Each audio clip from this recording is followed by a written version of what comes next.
很多人把汉、唐、宋、明看成正统的中国王朝，把元清统治当成外族入侵，认为中国人所谓的奴性是被外来统治长期驯化的结果，甚至有一种说法是奴性本来就刻在中国人的基因里，但这些都是站不住脚的。元清当然是外来征服者，但他们并没有建立一套不同于中国的全新统治逻辑，相反，他们最后都嵌入了中国原有的皇权统治结构。事实上，2000多年以来，中国的这套统治结构从来没有发生过根本的变化。唐宋元清只是它在不同时代的不同名称而已。而奴性这个词最大的问题是，它情绪化地掩盖了真正的问题。它解释不了为什么不是任何人都可以统治，它也解释不了为什么只要长期生活在中国社会之中，就会形成对人的服从。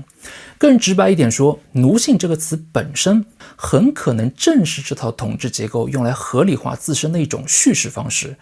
因为一个人一旦从心底里就相信自己天生就应该接受统治者对自己的支配和裁量，那么这套统治结构就不再需要反复证明自己的正当性，它已经把服从变成了常识。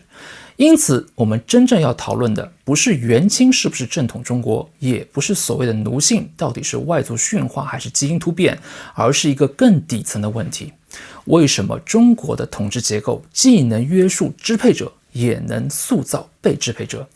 人们通常对统治关系有两种极端的想象，要么支配者绝对的强势，可以对被支配者肆意妄为，要么期待支配者和被支配者处在一种几乎平等的关系里。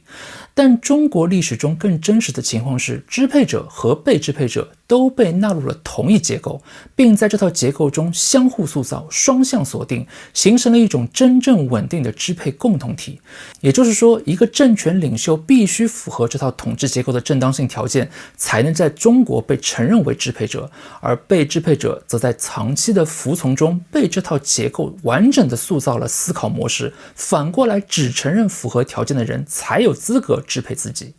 本期视频我们先解决第一个问题：中国的这套统治结构是如何约束支配者的？元清就是两个非常典型的例子。先看元朝，1271年，忽必烈正式建国号元，这是他在宣布我不再只是草原上的蒙古大汗，我要成为天下新的中央皇帝。这一步很关键，因为它意味着忽必烈已经不再满足于用征服者身份统治，而是主动把自己放进了中原皇帝的位置上。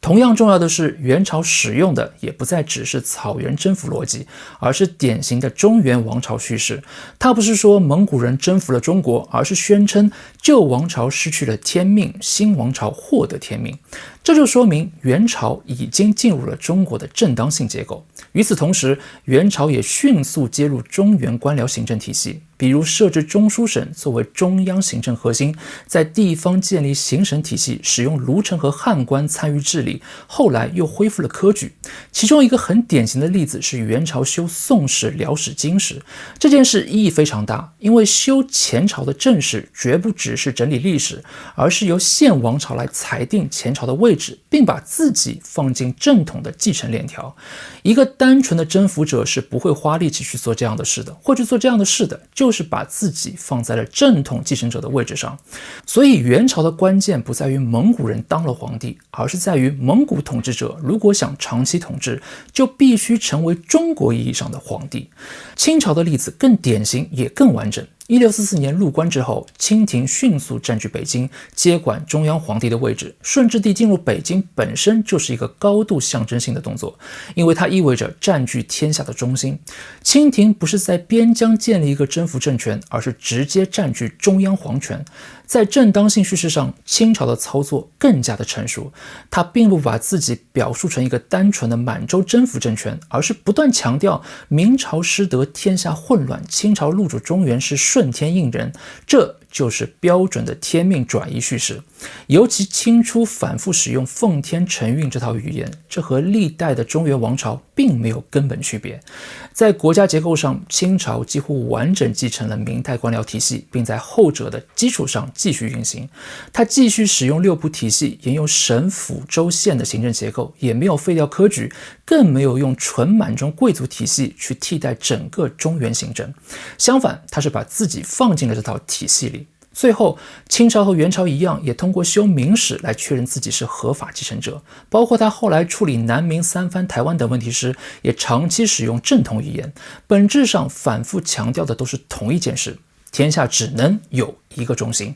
所以，清朝的关键也不在于满洲人做了皇帝，而是在于满洲统治者只有进入中国原有的中央皇权结构，才能形成长期有效的统治。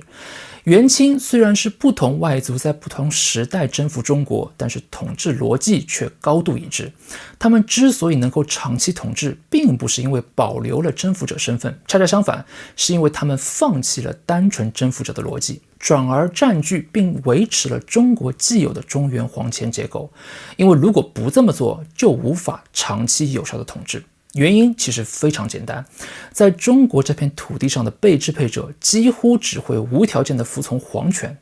看到这里，你可能会说，那不是还是说明中国人有奴性吗？但奴性这个词恰恰把统治结构的产物伪装成了一种个体属性。下一期我们就来看所谓的奴性到底是什么东西，中国这套统治结构究竟是如何塑造被支配者的。请持续关注我的频道。